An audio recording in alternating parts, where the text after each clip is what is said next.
Good morning my dear students. Motion chapter के हम लोग लास्ट टॉपिक पे क्लास 9th की हम लोग पहुंच चुके हैं।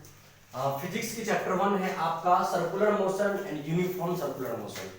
तो यूनिफॉर्म सर्कुलर मोशन जो है बच्चों वो लास्ट टॉपिक है। उससे पहले मैंने समझाने से पहले मैंने तीन फिगर आपको लिया है। तीन फिगर इट मींस दैट कि एक रेक्टेंगल है।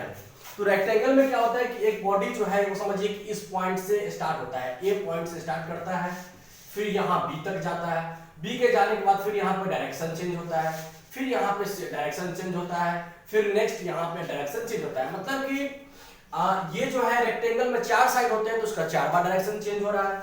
सिमिलरली हमने लिया एक हेक्सागोन लिया है।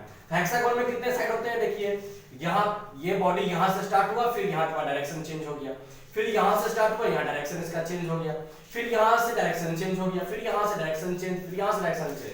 1 2 3 4 5 6 हेक्सागोन के 6 साइड होते हैं। तो 6 हेक्सागोन के 6 साइड है। तो बच्चों मैं डिस्कशन कर रहा था कि यहाँ पे क्या हुआ कि जैसा फिगर है रेक्टेंगुलर फिगर में चार साइड है तो चार बार इसका डिस्टेंस चेंज हुआ। ये आपका डायरेक्शन चेंज हुआ, डिस्टेंस बोला मैं, डायरेक्शन चेंज हुआ। ये आपका हेक्सागोन है, यहाँ पे 6 बार डायरेक्शन चेंज हुआ। सर्कुलर में क्या होता है कि हर एक पाथ पे देख रहे हैं कि क्या कर्व पाथ है, तो वो कितना हर एक पॉइंट पे इसका जो है वो डायरेक्शन चेंज होते रहता है सर्कुलर पाथ में। तो इसी को हम लोग बोलते हैं सर्कुलर मोशन। तो कोई बॉडी अगर सर्कुलर पाथ में किसी एक फिक्स पॉइंट के चारों तरफ जो मूव करते रहता है वो हमारा कहलाता है सर्कुलर मोशन। और बॉडी अगर फिक्स स्पीड पे, कांस्टेंट स्पीड पे, जैसे कि 40 किलोमीटर पर घंटे की रफ्तार से चल रही है, तो कांस्टेंट स्पीड पे जो बॉडी मूव करता है सर्कुलर पाथ के चारों ओर, वो हमारा कहलाता है यूनिफॉर्म सर्कुलर मोशन। तो बच्चे क्या करना है इसमें, इस क्वेश्चन में जो है आपको बस इसका डिफिनेशन काटना है। हायर क्लासेस में इसके बारे में डिटेल्स में हम लोग पढ़ेंगे। इसमें दो तरह क्वेश्चन आपके बनते हैं।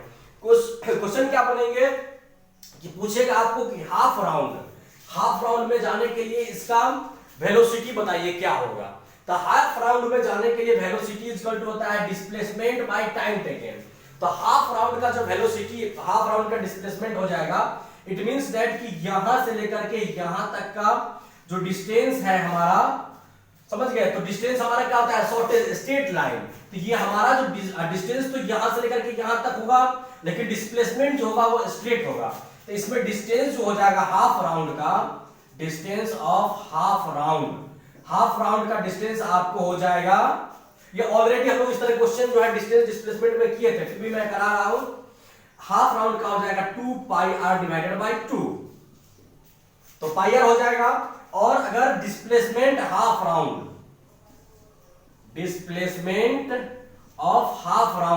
हाफ राउंड का डिस्प्लेसमेंट क्या हो जाएगा, तो डायमीटर 2r।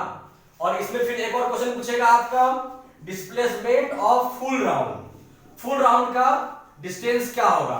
तो डिस्टेंस जो होगा वो फुल राउंड का आपका हो जाएगा 2 पाई आर, मतलब यहां से लेकर के यहां तक का दूरी आपका टोटल सरकमफेरेंस 2 पाई आर। और डिस्प्लेसमेंट क्या हो जाएगा बच्चों हमारा, डिस्प्लेसमेंट हो जाएगा 0। अब वेलोसिटी पूछेगा आपसे, यूनिफॉर्म सर्कुलर मोशन में वेलोसिटी पूछेगा, तो वेलोसिटी में क्या हो जाएगा आपका, अगर हाफ राउंड पूछेगा तो displacement by time 2r by t। अगर डिस्टेंस पूछता है, हाफ राउंड का स्पीड पूछता है तो भी हमारा स्पीड पूछेगा तो पाई r बाय t हो जाएगा। स्पीड हो जाएगा हमारा पाई r बाय t। अगर स्पीड पूछता है आपसे हाफ राउंड का, स्पीड ऑफ हाफ राउंड, तो हो जाएगा आपको पाई r बाय t। अगर आपसे वेलोसिटी पूछता है, वेलोसिटी ऑफ हाफ राउंड का वेलोसिटी क्या होगा, तो वेलोसिटी हो जाएगा 2r बाय t।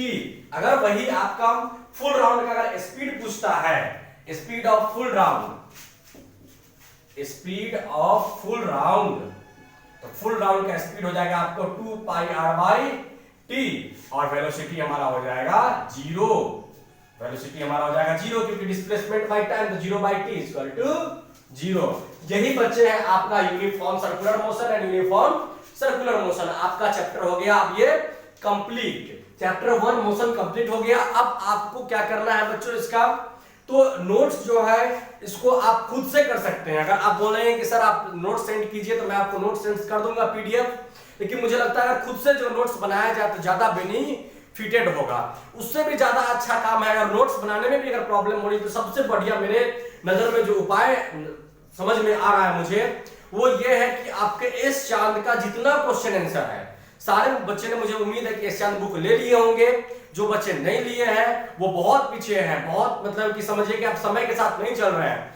9, 10, 11, 12 अभी देखिए नई शिक्षा नीति आई है, उसके तहत डिजिटलाइजेशन को बहुत ज्यादा जोर दिया गया है। इसीलिए आने वाले समय में वो ज्यादा दिन दूर नहीं है कि आपका ऑनलाइन एग्जामिनेशन हो। तो हम लोग भी ऑनलाइन एग्जामिनेशन किस तरीके से कंडक्ट करना है उस पर वर्क कर रहे हैं। तो पेरेंट्स की भी जवाबदेही है, इसमें दिलचस्पी दिखाए और बच्चे को समय दें। और बच्चे से भी मेरा अनुरोध है कि एस चांद की बुक के जितने चैप्टर 1 के जितने क्वेश्चन आंसर सारे कर लेंगे। किसी भी क्वेश्चन आंसर में प्रॉब्लम होगा तो आप मुझे कॉल और मैसेज करेंगे। आपको मैं 2-3 दिन का टाइम देता हूं, फिर मैं फिजिक्स का चैप्टर 2 फोर्स शुरू करूंगा। Thank you.